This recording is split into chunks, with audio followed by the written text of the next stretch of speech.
Lately, back with another video, and I'm gonna bring day 14 and day 15 of the financial fast. Y'all, I was just delusional tired yesterday, and it's hot. I had to turn the air off because you're not gonna be able to hear me that well if I try to film while any air or fans are on. So you are I gotta turn the air off real quick to shoot this. So what I'm gonna do, I'm gonna combine day 14 and day 15 of the financial fast into one video, and then come tomorrow, Monday, I'll be back on track doing it day by day. But it was just too much going on Saturday. I was invited to a bunch of different events. Actually, I was invited to 4 or 5 events. I made it to 3. Didn't get home till well after midnight, and had been going since 6:30 that morning. So I had a 5K, I had a graduation party, I had another dinner. I was actually invited to a book lunch and some other things, and I just couldn't make it all, and I was just tired. So I said I'll just shoot today. So we're gonna do chapter 14 first, and then I talk about what happened. Then we go to chapter 15, all in one video. So financial fast, day 14, co-signing is crazy, June 16th, 2018. So the main point of this is it is stupid to co-sign. That was the main point. My pledge, I would not co-sign with anyone other than my spouse. But if I decided to co-sign for someone, I'll make sure I can afford to pay the debt in full should the person default on the loan. They said part of the reason so many people can't prosper is because they act recklessly with their money. They are with the money that God has entrusted to them. When you co-sign, you're being asked to take a risk that the lender didn't even want to take. So what they're trying to say is that if a person come and asks you to co-sign, that means the bank even felt that it was risky for them to take a chance, because now they gotta use you to come in, and they were saying if the bank doesn't want to take a chance on them, why should you take a chance on them? Andrew Jackson said this quote: "Therefore, I say to you, never involve yourself in debt and become no man's surety." Co-signing is the worst of debt because you are not really for sure that the person you're co-signing for is able or can afford the debt that they're trying to attempt to take on with your assistance. Proverbs 6:5 said, "Free yourself like a gazelle from the hand of the hunter, like a bird from the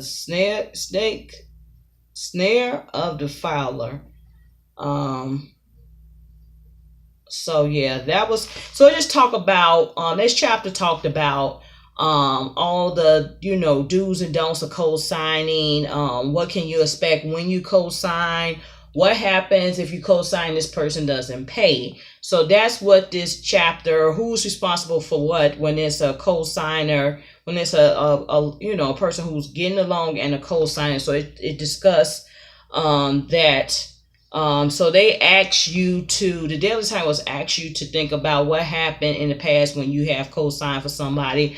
I can safely say I have never co-signed for anybody. My mom did co-sign for me in terms of a student loan. But I had to take out extra student loans that I got from a private bank I got from Chase. But both of those loans I paid off because my mama told me, look, if I put my name on anything, helpful, you gonna pay for it, and you're gonna pay for it in full and on time. But I can safely say that those extra private loans that I took out, they are both been paid off, done, finagled. The only thing I'm paying off student loan wise is what's left of my unsub and subsidized federal loan, and I'm hoping, praying, wishing. My goal, I would love to have those paid off in full by the time I turn 40, and I have a couple of years to do that. So I am 37, I'll be 38 in September. My goal, I would love to have those student loans officially paid off by the time I'm 40 or prior to turning 40. So We had another day that we fell off the wagon again. So my cousin, it was in town, and his family. So they wanted to go out to Papados, and my mom really wanted to go. My mom's not a person that drives on the expressway or drive too far, so she really wanted me to go. And I said, well, Mama, you know I'm doing this fast and whatnot. So she said, okay, I'll pay for you. And I'm like, fine, whatever, okay, fine. So here's how I fell off the wagon. So you will say, okay, if your mom offered to pay for you if you drive her and whatever, how did you fall off the wagon? Well, I bought it down Swamp Thing, and I bought it on plastic. And then I gave my mama some money towards the tip because I just felt bad that she was paying for my meal. And I said, well, at least let me give you money on a tip or whatnot. Because I sent money there just to cover like half of my bill because I just felt really bad at that point. And then she sent the money back, and I said, okay, I sent down a small amount, I said, for the tip, and she took that. I did want to stay home. I had plans to cook food here. I actually was tired because I was yarning the whole time in the process. And then it's like we ran into traffic, and then it was crowded because this is Father's Day weekend. So happy Father's Day. Shout out to all the fathers. Happy Father's Day. Hopefully you had a good time. To the fathers of America, know that we love you, we appreciate you, and we adore you. And keep doing what you're doing in the lives of kids. If you are not somebody's kid, but you play a mentor in a child's life, we salute you as well.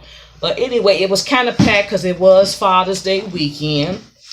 And so we had to wait between the traffic, waiting outside, trying to get in. It was just like I got frustrated. And it was like my cousin, my aunts bought Swamp Thing, so I bought Swamp Thing. It just wasn't in that moment. I wanted to, and then like afterwards, it was like, okay, I feel a little guilty. But I know you fall down. For the most part, I've really been good with this. I just had 2 bad days, so I'm just hoping that I could get myself together. But I had made plans. I said, okay, if I stay at home, I'll make me a Polish sausage, eat some chips, and just call it wonderful and be done with it. But I went out. Nevertheless, I did enjoy my cousin and his family, and we caught up. And I hadn't been to Papados in a long time, so yeah, that's what was that. But really, the daily assignment was to like just talk about, had that been a situation where you co-sign and what happened and whatnot, and then say, have you co-signed and the person was not able to pay the loan. So thank God, that assignment didn't have nothing to do with me. I was good. I haven't never co-signed for anybody. And like I said, I don't plan to co-sign for anybody if it ain't my mama, my brother, and maybe a spouse. Because I know they and my daddy too. But because I know they will pay it back. But in this case, our credit is all well. We don't have to need co-signers. So that was the daily assignment.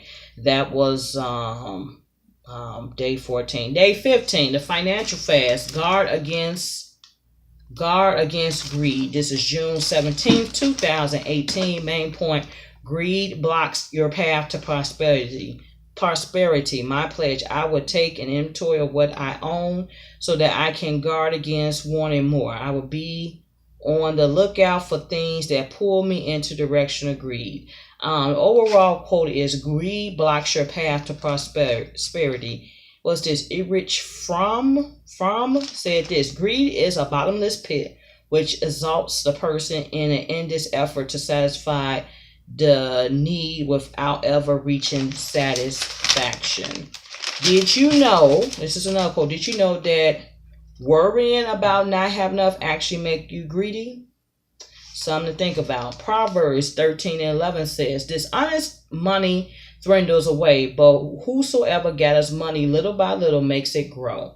Psalms 37:7 say, be still before the Lord and wait patiently for him.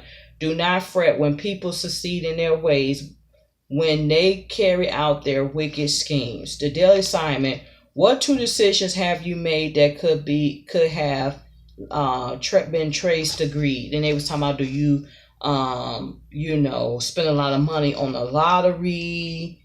And it was just like This chapter talk about Ponzi schemes, business in a box, get rich quick schemes. It talked about all of that. I never been a fan of Ponzi schemes because I just don't believe in, somebody's going to get screwed. That's the thing about it. When you think about Ponzi schemes and quick get rich quick schemes, somebody's going to get hurt in the process. Somebody's going to run off with money and somebody's going to miss out on some money. So, and in the chapter, they was talking about how a pastor was even misleading members and people of the community because he was trying to get them invest into something that was not legit, and it was like a get rich quick scheme.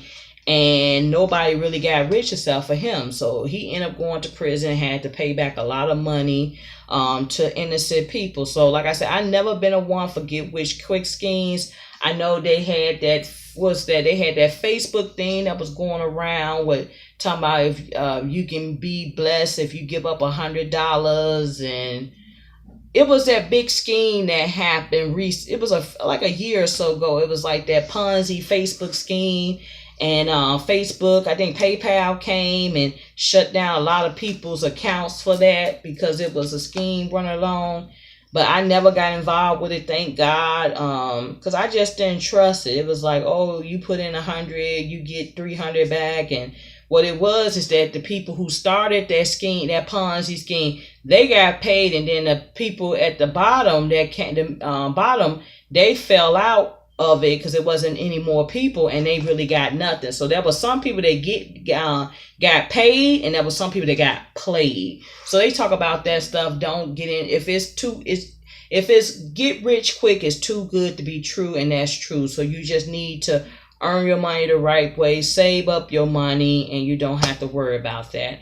But that is it. That is all. The daily that was the daily assignment about playing the lottery. I have played the lottery, but I wouldn't say I am obsessed with the lottery. I'm not spending like $20, $30 a week in lotto. I mean, for the most part, if I get any lotto, it's been like a $1 scratch off. And there has been times that I have been successful in which I done played $1, $2 ticket and ended up with $200. Or I have played $1 scratch off and got $30 or $10. I mean, it varies. But I wouldn't say I'm an adamant, lottery person. I mean, I just play it here and there when it's, convenient. I don't like go broke. And like I said, the most I'm buying is $1 or $2 ticket. So that's pretty much it in terms of spending money. I did spend money today, but it was gas to get gas in my car because I was driving all over Chicago Saturday and Friday and Saturday. So I had to put gas in my car, at least enough to get me through the week. And then I had to go get some groceries because I'm going to get back on track. I'm bringing my lunch. I am cooking dinner and doing everything this week. So this is Sunday. This is Sunday, day 15th. We are in the final stretch of this 21-day fast. So I want to make it work. I had 2, off days. So I'm definitely trying to pick it back up and try to finish strong. So that is it. That is all. If you're doing the fast with me, hang in there. Like, comment, subscribe. Stay tuned for more videos.